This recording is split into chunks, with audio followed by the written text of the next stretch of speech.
everybody. Welcome.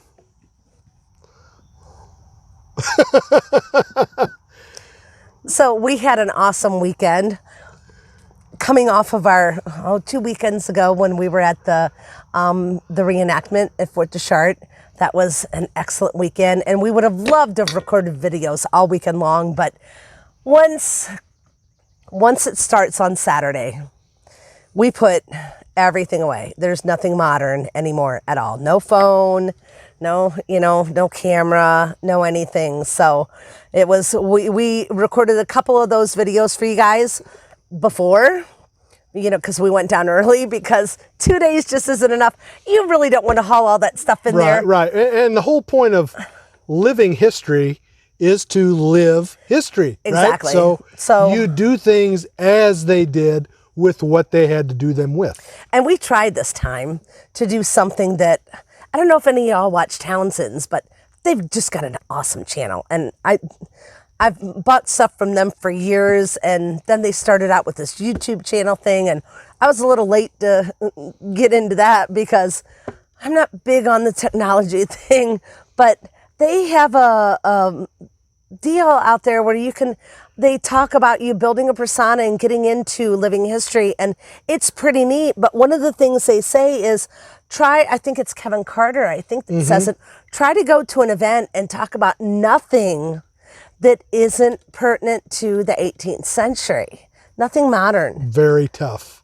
We tried, but we had friends that would stop by, and I think they think you were a little nuts. There was a small warp in the space-time continuum. Yeah, it didn't quite work out, but I'm wanting to do that a little more often. But we did do everything. We did the way it would have been done. I've been doing this for over 30 years, and always have tried to do things as correct, as historically accurate as you can. I know the bugs are after me. As historically accurate as we can get, and it's the cooking, and wow, the cooking has really, really taken a step up since it used to be James Townsend and Son, and I had bought clothes from them in the past, back in the early 90s. As have I, yeah. Gino did too, in the early 90s, and some other stuff for them, a lantern. And I mean, and it was hard to find stuff back then. If you didn't find it at an event, you only had a couple places that you could get it from. There was no internet or anything like that. So you got the telephone paper catalog sales. And you filled out the order form, or you called the number on it, which was great. And that was great.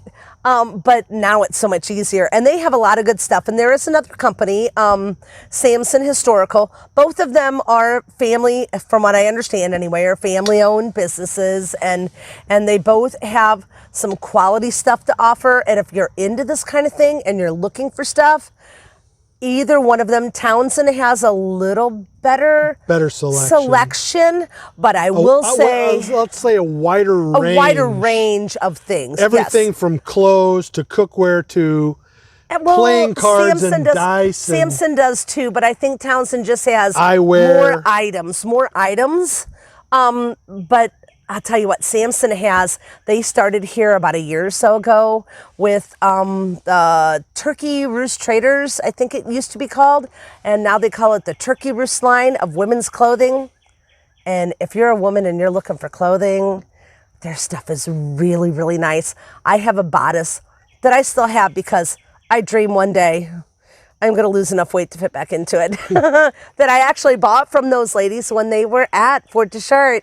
That was in the 90s, but they have really nice stuff. And Townsend, what you're seeing us wear here, this is actually from Townsend. And I actually prefer Townsend's short gown over what Samson has. They both have the same thing, but different. But it's different. Yes. And you just need to pick and choose what you like best.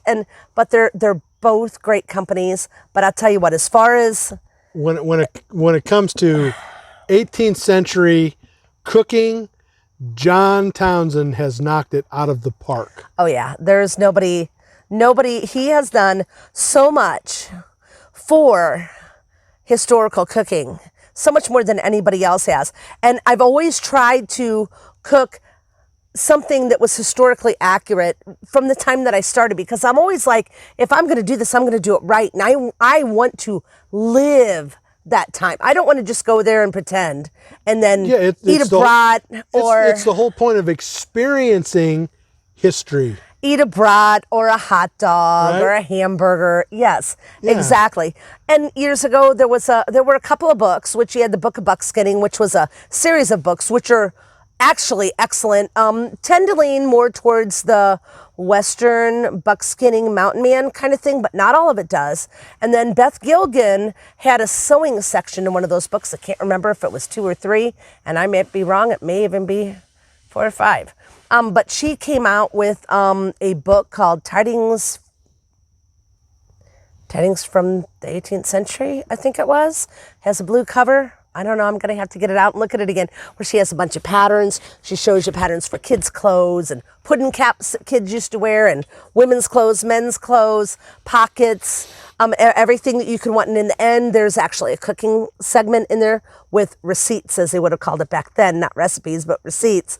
And there's a certain amount of receipts in there. And that was really all we had to go on until John Townsend and some of the people that work for him, like Kevin Carter. Kevin Carter has done a lot with... And really got into this. And Is it Google Books? I think it is. I think it's Google where Books. he has literally thousands of recipes What is that it? you can access. What is Savoring it? the Past? Savoring the Past, yes. Savoring the Past. I think it's savoringthepast.com with www, but we don't have to say that anymore. It's awesome. There's a whole bunch of books, and Townsend's themselves have like reprinted, remastered, whatever you want to call it, a bunch of old cookbooks. And a lot of the recipes are same in them, but a lot of them are different.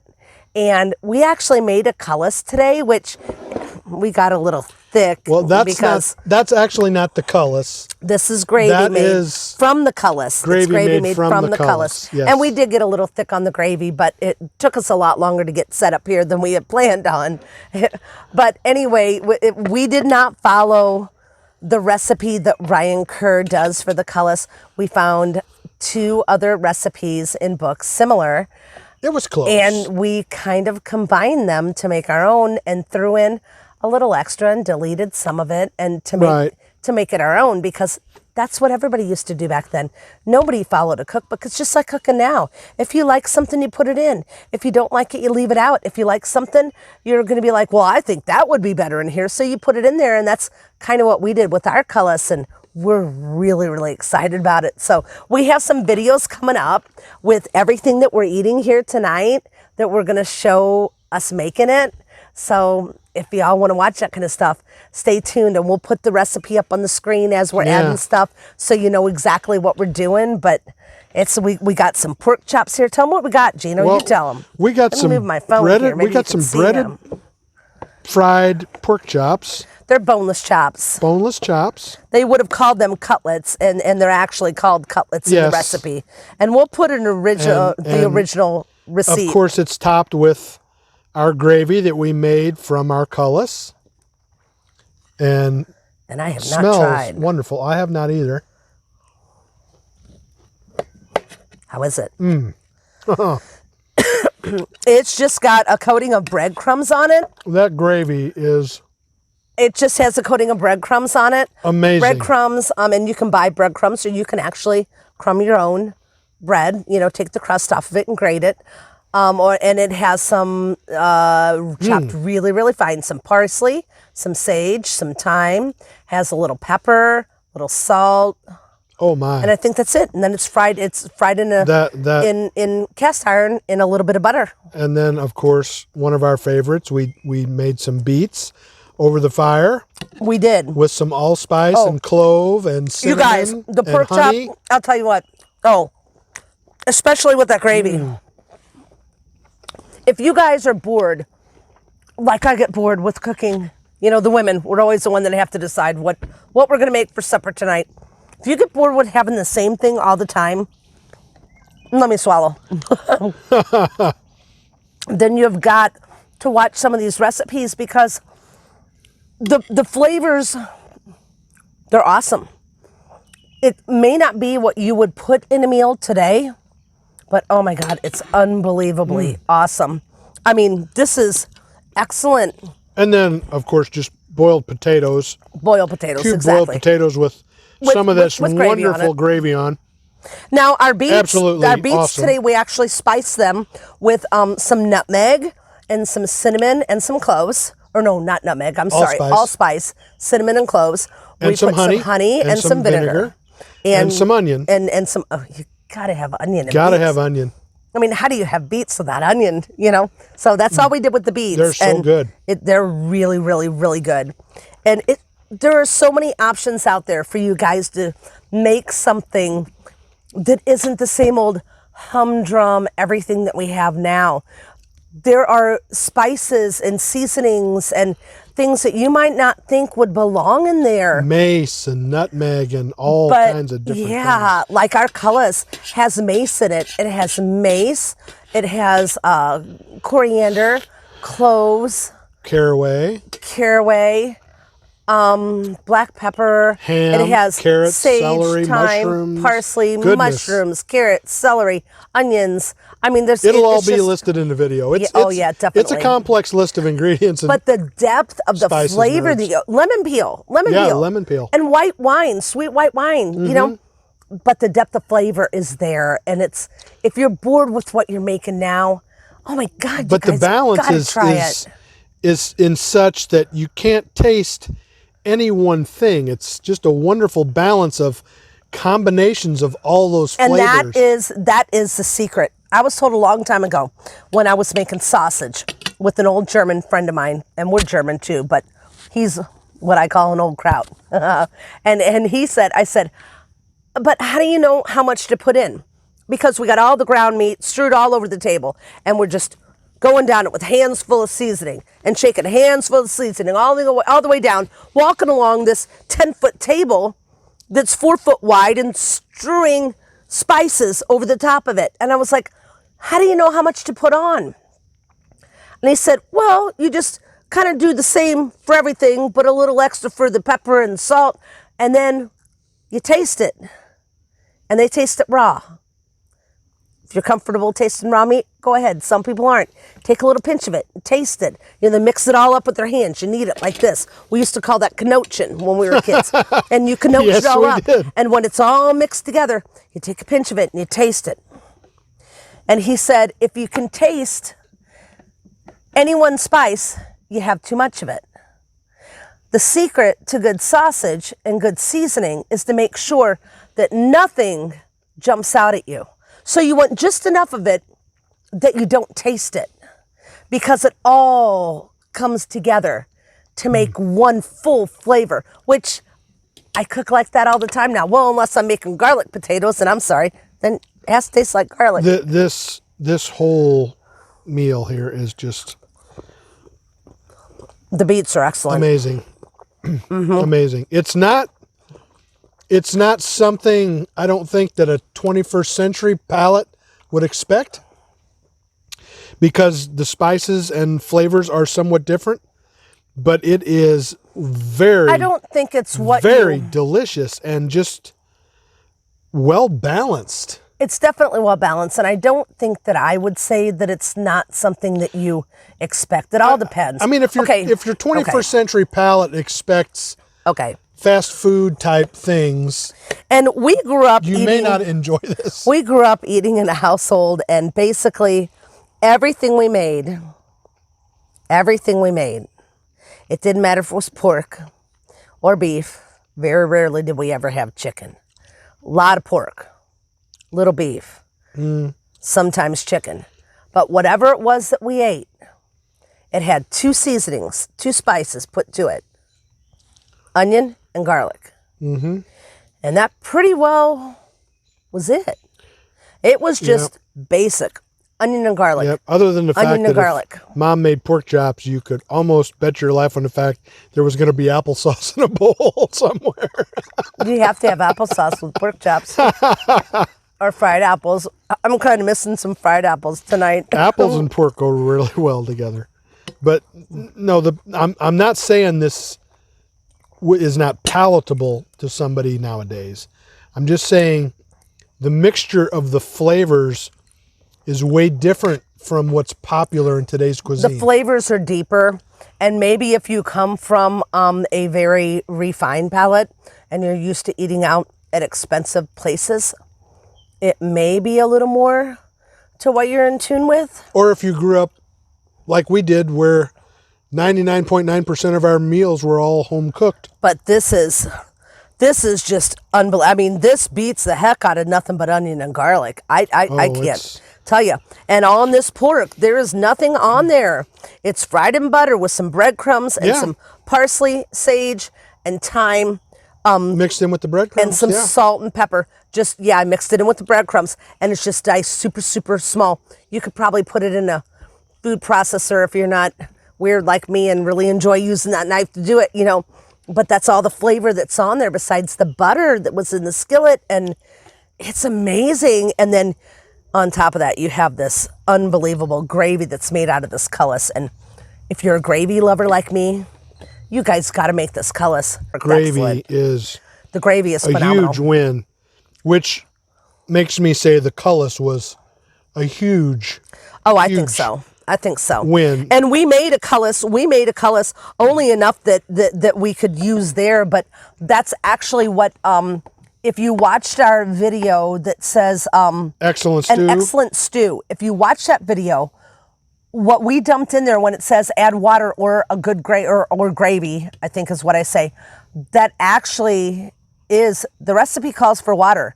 We already had this cullis made up because we were planning on making a different recipe, and we kind of had to switch gears. That's why we ate at night, because things ran a little later than we thought they were going to run. So we switched gears and we did the stewed gobbets of beef instead, or how to stew gobbets of beef. And so we used that cullis in there instead, and it was just amazing. And a lot of people said, well, I must have missed, that's why I put the or gravy part instead of just water, because we had already added what would have been gravy.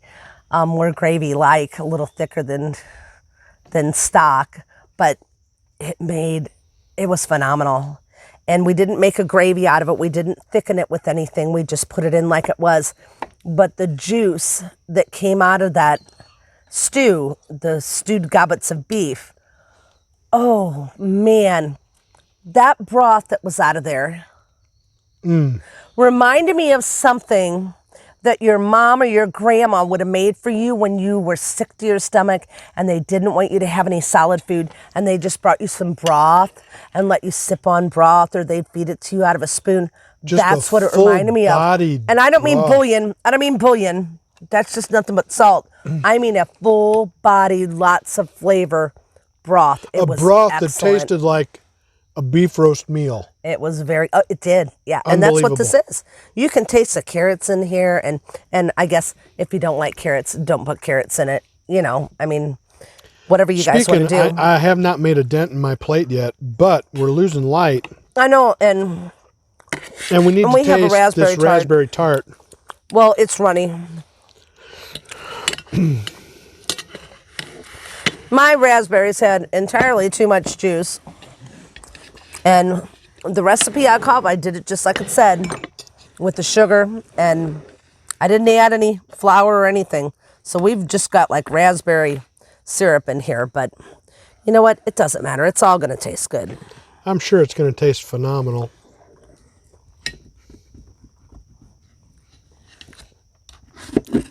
And it would be better if I had A knife that would actually... if I had a pie server maybe. Oh, well, we're not worried about being pretty. Oh, that worked out pretty well, actually. Okay, see, there's lots of juice in there. So Yeah, well, hey. It's not I all think if bad I either. did this again, just like it called, but my raspberries were super ripe, so super juicy. But I think I'd sprinkle a little flour in the bottom of here instead. But it didn't call for it. So when I do something the first time, Oh, man. good.